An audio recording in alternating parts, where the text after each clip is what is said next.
Cheque bounce के जो cases हैं हमारे देश में दिन ब दिन बढ़ रहे हैं, बहुत ही ज़्यादा हो रहे हैं। इसका कारण ये भी हो सकता है कि जो चेक का जो ट्रांजैक्शन है वो हमारे देश में ज़्यादा हो रहा है, इसीलिए चेक बाउंस ज़्यादा हो रहे हैं और जो नंबर ऑफ केसेस हैं वो भी बढ़ रहे हैं। तो इसी बीच दिल्ली हाई कोर्ट से एक बहुत ही अच्छा जजमेंट आया हुआ है चेक बाउंस को लेकर, इसी फरवरी महीने में 2024 में। तो ये जो जजमेंट है ये आपके केस के लिए इफेक्टिव हो सकता है, आपके लिए ये फायदेमंद हो सकता है। तो इस जजमेंट को हम लोग इस वीडियो में चर्चा करेंगे। इस वीडियो को आगे बढ़ाने से पहले मैं आप सबसे रिक्वेस्ट करना चाहता हूं कि इस वीडियो को अंत तक देखिएगा, स्किप मत कीजिएगा, ताकि आपको पूरा जो जजमेंट है समझ में आ जाए। और इस वीडियो को जितना हो सके शेयर कीजिएगा, और मेरे इस चैनल को अभी तक आपने अगर सब्सक्राइब नहीं किया है तो सब्सक्राइब जरूर कीजिएगा। आइए समझते हैं इस केस को शुरुआत से। इस केस में जो कंप्लेंट है वो है सुमन आनंद और जो रेस्पोंडेंट है वो है नीता गुप्ता। इस केस में क्या होता है, जो कंप्लेनेंट और जो एक्यूज पर्सन है उन लोगों का फ्रेंडली एक रिलेशन होता है, 20 साल से वो लोग एक दूसरे को जानते हैं। तो उसके बाद क्या होता है, जो कंप्लेनेंट है वो एक्यूज पर्सन को जनरली जैसे होता है एनआई केसेस में लोन देते हैं 20 लाख रुपए का। लोन देने के बाद जब लोन को चुकाने का टाइम आता है, रीपेमेंट करने का जब टाइम आता है, तो जो रेस्पोंडेंट है वो उनको चेक में पेमेंट कर देते हैं, लोन को रिटर्न कर देते हैं। उसके बाद क्या होता है, वो जो चेक है वो बाउंस हो जाता है। बाउंस होने के बाद ये जो केस है ये स्टार्ट होता है। बाउंस होने के बाद जो कंप्लेनेंट है वो रेस्पोंडेंट को एक नोटिस भेजते हैं, जो स्टेट्यूटरी जो नोटिस होता है सेक्शन 138 के अंडर में, एनआई एक्ट के अंडर में जो नोटिस होता है वो नोटिस भेजते हैं कंप्लेनेंट रेस्पोंडेंट को। लेकिन जो नोटिस है वो नोटिस रेस्पोंडेंट रिसीव नहीं करते हैं, रिसीव करने से रिफ्यूज कर देते हैं। उसका उसी तरीके का एक रिपोर्ट जो पोस्टल जो डिलीवरी रिपोर्ट होता है उसमें इसी तरीके का रिपोर्ट जाता है कि जो रेस्पोंडेंट है उन्होंने नोटिस रिसीव करने से मना कर दिया, इस तरीके का एक रिपोर्ट जाता है। उसके बाद क्या होता है, जो कंप्लेंट है वो सेक्शन 138 के अंडर में एक केस इंस्टीट्यूट कर देते हैं रेस्पोंडेंट के अगेंस्ट में।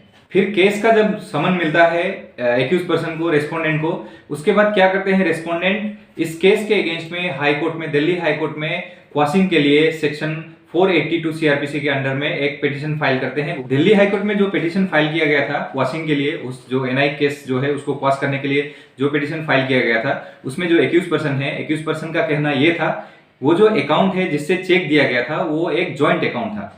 तो उस जॉइंट अकाउंट में जिसका सिग्नेचर था वो जो एक्यूज पर्सन है उनके हस्बैंड का सिग्नेचर था, और हस्बैंड जो है वो अलाइव नहीं थे, वो मर चुके थे। तो जो रेस्पोंडेंट है, जो एक्यूज पर्सन है, उनका उस चेक में कोई भी सिग्नेचर नहीं था, इसलिए एनआई केस उनके ऊपर लागू नहीं होता। इस तरीके का उनका ग्राउंड देके सेक्शन 482 सीआरपीसी का एक पिटीशन फाइल करते हैं दिल्ली हाई कोर्ट में।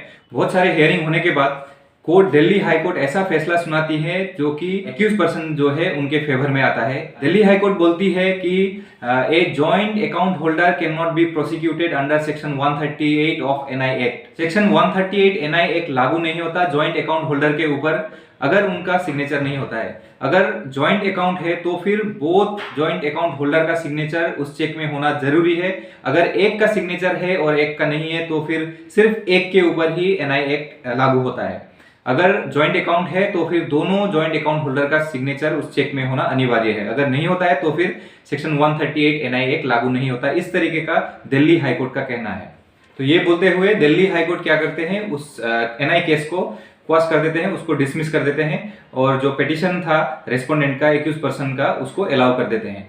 तो ये बहुत ही ज्यादा इंपॉर्टेंट, बहुत ही ज्यादा लैंडमार्क जजमेंट है दिल्ली हाई कोर्ट का। अगर जॉइंट अकाउंट है तो फिर उसमें जो चेक जो है उसमें दोनों का सिग्नेचर होना जरूरी है।